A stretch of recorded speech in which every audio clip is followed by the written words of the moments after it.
బసవన్ రెడ్డి గారు ఇంకొకటి ఏంటంటే ఎలక్ట్రల్ బాండ్స్ గురించి సార్. అంటే సుప్రీంకోర్టు మనం ఎలక్ట్రల్ బాండ్స్ మీద కూడా ఒక తీర్పు ఇచ్చింది. దాంతోపాటు అంటే ప్రతిదాన్ని కూడా అంటే ఎస్‌బీఐలో ఏదైతే పార్టీలు ఈ కొనుక్కునే బాండ్స్ అవ్వచ్చు, దీనికి సంబంధించి ట్రాన్స్‌పరెన్సీ ఉండాలనే దాని మీద కూడా మొన్న వాళ్ళు ఒక తీర్పు, ఒక ఆర్డర్ చేశారు. ఈ ఎలక్ట్రల్ బాండ్స్ గురించి ప్రస్తుతం దీని మీద గురించి మీరు ఏం చెప్తారు సార్? ఇప్పుడు గతంలో మనకి రాజకీయ పార్టీలకి చందాలు ఇచ్చేవాళ్ళు. హ్మ్. వ్యాపారస్తులు, తర్వాత సామాన్య పౌరులు హ్మ్. డబ్బులు తీసుకుంటుండేవాళ్ళు హ్మ్. వాళ్ళ రాజకీయ పార్టీని నడిపించుకోవడం కోసం. హ్మ్. దారుణంగా బెదిరించి తీసుకుంటుండేవాళ్ళు. హ్మ్. బ్లాక్ మనీగా ఉండేది. హ్మ్. అటగాదు అకౌంటబిలిటీ ఉండాలని చెప్పి 2018లో భారతీయ జనతా పార్టీ ఒక యాక్ట్, ఈ ఎలక్ట్రల్ బాండ్ సిస్టాన్ని తెచ్చింది. యాక్ట్ యాక్ట్ కాదు, కాదు, సిస్టమ్ ఇది. సిస్టమ్ తెచ్చింది. హ్మ్. ఎవరన్నా ఇయ్యాల్సి ఉంటే రాజకీయ పార్టీలకి స్టేట్ బ్యాంక్ ఆఫ్ ఇండియాని మధ్యవర్తిగా పెట్టి ఆ బ్యాంకులో మీరు ఆ పార్టీ పేరు చెప్పి బాండ్లు కొనండి. ఆ బాండ్లు ఆ రాజకీయ పార్టీలకి ఇస్తే వాళ్ళు 15 రోజులు లేదంటే 30 రోజుల్లో వాళ్ళ అకౌంట్కి పోతాయి. అంటే అకౌంటబిలిటీ ఉంటుంది అని చెప్పితే భారతదేశంలో ఉన్నటువంటి అన్ని రాజకీయ పార్టీలకి ఈ ఎలక్టోరల్ బాండ్ల రూపంలో డబ్బులు వచ్చినాయి. అయితే ఆ డబ్బులు ఏ పార్టీకి ఎంత వచ్చినాయి చెప్పమంటే చెప్పటం వల్ల స్టేట్ బ్యాంక్ ఆఫ్ ఇండియా. అప్పుడు నాలాంటి తింగరోడు ఒకడు ఏం చేసిందంటే సుప్రీంకోర్టులో ఒక కేసు వేసాడు. సార్ మీరు సమాచార హక్కు చట్టం ఒకటి తెచ్చారు కదా, అది భారతదేశంలో పనిచేయటం లేదు. సమాచార హక్కు చట్టం ప్రకారం, రైట్ ఇన్ఫర్మేషన్ యాక్ట్ ప్రకారం దేశ రక్షణకు సంబంధించినటువంటి శాస్త్ర సాంకేతిక రంగాలకు సంబంధించినవి తప్ప మిగతా అన్ని భారతీయ పౌరులు అడిగితే ఆ సమాచారాన్ని ఇవ్వాలని సమాచార హక్కు చట్టం చెప్తుంది. అప్పుడు వీళ్ళు ఏం చేశారు, సార్ భారతీయ జనతా పార్టీకి ఎంత వచ్చింది, కాంగ్రెస్ పార్టీకి ఎంత వచ్చింది, కమ్యూనిస్ట్ పార్టీ ఆఫ్ ఇండియాకి ఎంత వచ్చింది, కమ్యూనిస్ట్ పార్టీ ఆఫ్ మార్క్సిస్ట్కి ఎంత వచ్చింది, తెలుగుదేశానికి ఎంత వచ్చింది, యువజన శ్రామిక రైతు పార్టీకి ఎంత వచ్చింది, భారతీయ రాష్ట్ర సమితికి ఎంత వచ్చింది, డిఎంకే ద్రవిడ మున్నేట కజగం వీళ్ళకి ఎంత వచ్చింది, జనతాదళ్ యునైటెడ్కి ఎంత వచ్చింది, అట్టా భారతదేశంలో అన్ని పొలిటికల్ పార్టీల డేటా అడిగితే ఈల వాడికి కడుపు రగిలి సుప్రీంకోర్టులో పిలిచేసాడు. కేసు వేసినప్పుడు అరే అబ్బాయి ఇది కుదరదు, మీరు చెప్పాల్సిందే, మీరు మొన్న ఫిబ్రవరి 15వ తేదీన ఆర్డర్ పాస్ చేశారు ఇవ్వమని ఆయన వాడు ఈకపోతే కంటెంప్ట్ ఆఫ్ ద కోర్టు కింద వాడు మళ్ళీ వేసాడు. అప్పుడు రాజ్యాంగ ధర్మాసనం కూర్చున్నది. రాజ్యాంగ ధర్మాసనం అంటే ఏమి లేదు రాధా గారు, 3 జడ్జీలు, తర్వాత 5, తర్వాత 7, తర్వాత 11, 9, 11, హైయెస్ట్ అంటే 17. గుర్తుపెట్టుకోండి, ఇంక తిరుగు ఉండదు ఆ జడ్జిమెంట్కి. రామాలయం జడ్జిమెంట్ ఎంతమంది ఇచ్చారు, 7 మంది జడ్జీలు ఇచ్చారు. ఇప్పుడు ఇది ఎంతమంది జడ్జీలు ఇచ్చారు, 5 మంది జడ్జీలు ఇచ్చారు. ఏమ్రా కథలు పడుతున్నారా, ఈమంటే ఈరా అని పిలిచి అడిగితే సార్ మాకు జూన్ 30 దాకా టైం కావాలి. దేనికి రాబాయి టైము, కంప్యూటర్లు అన్నీ ఉండవు కదా, 26 రోజులు ఓకే కుదరలేదా మీకు, నోరు మూసుకొని 15వ తేదీ లోపల ఫిబ్రవరి అంటున్నా మార్చి 15 సాయంత్రానికి గాని మీరు గాని ఈగిపోతే మిమ్మల్ని అందరిని అరెస్ట్ చేసి జైల్లో పెడతాంరా అని చెప్పి వాళ్ళకి చెప్పేసింది. 15వ తేదీ సాయంత్రం లోపల మీరు అన్ని అప్లోడ్ చేయాలా ఈసీలో, election commission of India website లో అన్ని ఉండాలా, ఏ పార్టీకి ఎంత వచ్చినాయి. అప్పుడు ఏం జరగద్దో నేను చెప్తాను. పెద్దన్నూరా భారతీయ జనతా పార్టీ వాళ్ళకు వచ్చిన విరాళాలన్నీ బయటకు వస్తాయి. అవి వచ్చినాయి అనుకో ఏం జరగద్ది, అదాని ఎంత ఇచ్చిండు, అంబానీ ఎంత ఇచ్చిండు, టాటా ఎంత ఇచ్చిండు, ఇప్రో ఎంత ఇచ్చింది, ఇన్ఫోసిస్ ఎంత ఇచ్చింది, ఇస్తే సంతోషమే, నేను ఇబ్బంది తప్పు పట్టను. కానీ వాళ్ళకు రైట్ ఆఫ్ చేశారు, మీరు రుణాలు కట్టబడలేదని చెప్పి మోడీ గారు ఈ గత 10 ఏళ్లలో 25 లక్షల కోట్ల రూపాయలు రుణమాఫీ చేసిండు. వ్యవసాయదారులకు రూపాయి కూడా రుణమాఫీ చేయాలి. కానీ బడా బడా పారిశ్రామికవేత్తలకు మాత్రం, లక్షల కోట్ల అధిపతులకు మాత్రం మన గౌరవనీయులైన ప్రధానమంత్రి నరేంద్ర మోడీ గారు ఈ 10 సంవత్సరాల కాలంలో 25 లక్షల కోట్ల రూపాయలు రుణమాఫీ చేసిండు.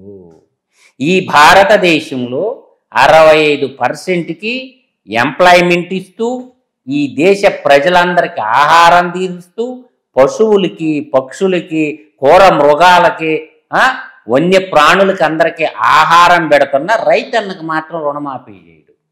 అర్థమవుతుందా? ఇది ఎక్కడ రాజనీతి? అందువల్ల ఏంటంటే ఏ కంపెనీలకి ఈ రాజకీయ పార్టీలు ఎలక్టోరల్ బాండ్ల రూపంలో డబ్బులు తీసుకొని ఈ డబ్బుల్ని ఓటర్లకు పంచి ప్రజాస్వామ్యాన్ని కూనీ చేస్తున్నారు. లేకపోతే వీళ్ళకి ఇన్ని డబ్బులు ఎక్కడొచ్చినాయి పంచటానికి? రేపు రాబోయే ఎలక్షన్లో, ఆంధ్రప్రదేశ్ ఎలక్షన్లో ఓటుకి 10,000 ఇయటానికి కూడా వెనకాడటం లేదు రాజకీయ పార్టీలు. అంటే ఈ డబ్బంతా తీసుకొని పోయి ఓటర్లు కొనటం, ప్రజాస్వామ్యాన్ని అమ్మకానికి పెట్టడమే నా ఉద్దేశంలో. ప్రజాస్వామ్యాన్ని కొనుక్కోవడం జరుగుతుంది. అందువల్ల మనం ఆలోచించాల్సింది ఏంటంటే, ఈ ఎలక్టోరల్ బాండ్ల విషయంలో పారదర్శకత అనేది కానీ లేకుండా ఉంటే సామాజిక సేవ కింద కంపెనీలు ఖర్చు పెట్టచ్చు. రాజకీయ పార్టీలకు గులాంగిరి చేయాల్సిన అవసరం లే. ఒక స్కూల్ కట్టి ఆ గ్రామానికి ఇవ్వచ్చు, ఒక వాటర్ ట్యాంక్ కట్టి ఆ గ్రామానికి ఇవ్వచ్చు. వీళ్ళు చెయ్యాలనుకుంటే సేవ ఈ పార్టీలకి ఈ పోరంబోకోళ్ళకి డబ్బులు ఇచ్చేదానికంటే ఎందుకు వాళ్ళకి డబ్బులు ఇస్తే వీళ్ళ ఫ్యాక్టరీలకి భూమి ఇస్తారు, కరెంటు సబ్సిడీలో సగం ఇస్తారు, తర్వాత వీళ్ళ పొల్యూషన్ కంట్రోల్, పర్యావరణ సర్టిఫికేట్లు, ఈ విధంగా ప్రజల అందరి భూములు కొట్టేయటానికి ఈ పార్లమెంట్లో ఉండేటటువంటి ప్రజల డబ్బుని ఏ విధంగా కొట్టేయాలా, వాళ్ళు ఇష్టం వచ్చినట్టు ధరలు పెంచుకోవచ్చు. ప్రైస్ కంట్రోలింగ్ పాలసీ ఉంటుంది. ఇవాళ సబ్బు ధర ఎంత ఉన్నది? గతంలో 10 రూపాయలు ఉంటే ఇవాళ 40 రూపాయలు పెట్టుకుంటారు. మైసూర్ శాండులు గతంలో 10 ఉన్నది, ఇవాళ 40 అయింది. అంటే ఈ ధరలు కూడా వాళ్ళు ఇష్టారాజ్యంగా పెంచుకోవచ్చు. అందువల్ల ఏంటంటే ఈ ఎలక్టోరల్ బాండ్లని ఓట్లు కొనడానికి ఉపయోగిస్తున్నారు. కాబట్టి దీని మీద కఠిన చర్యలు కానీ తీసుకోకపోతే ప్రజాస్వామ్యం మచ్చుకు కూడా కాని రాదు. ఇవాళ తమిళనాడు, ఆంధ్ర, తెలంగాణ, కర్ణాటక ఈ 4 రాష్ట్రాల్లో ఓటుకి 5,000 నుంచి 10,000 ఇచ్చి ఓట్లను కొంటారు. కాబట్టి ఆ విషయాలు బహిర్గతం చేయాల్సి ఉంది స్టేట్ బ్యాంక్ ఆఫ్ ఇండియాని. మీరు ఇంకొక క్వశ్చన్ వేశారు, గోయల్ గారు ఎందుకు రిజైన్ చేశారు అని. ఇప్పుడు భారతదేశంలో అది కాన్స్టిట్యూషన్ బాడీ. ఏది? EC, election commission of India, computer and audit general, CAG, UPSC service, అట్లా మనకి 27 సంస్థలు ఉన్నాయి. భారత న్యాయ వ్యవస్థ ఈ ఒకదానికి ఒకటి సంబంధం లేకుండా స్వతంత్రంగా పనిచేసేటటువంటి వ్యవస్థలు. ఆ వ్యక్తుల నియామకం ఎలా జరగాల మీరు గుర్తుపెట్టుకోండి. గతంలో ఏముండేది? ప్రధానమంత్రి, CGI chief justice of India, తర్వాత ప్రతిపక్ష నాయకుడు, వీళ్ళు ముగ్గురు కలిసి ఎన్నుకుండేవాళ్ళు. దానికి నియమ నిబంధనలు కొన్ని ఉంటాయి అన్నమాట. ఇప్పుడు మోడీ గారు ఏం చేశాడు? ప్రధానమంత్రి, మంత్రిమండలి ఒక సభ్యుడు, ప్రతిపక్ష నాయకుడు. ఇది ఎట్లా సాధ్యం అవ్వద్ది? కుదరదు కదా.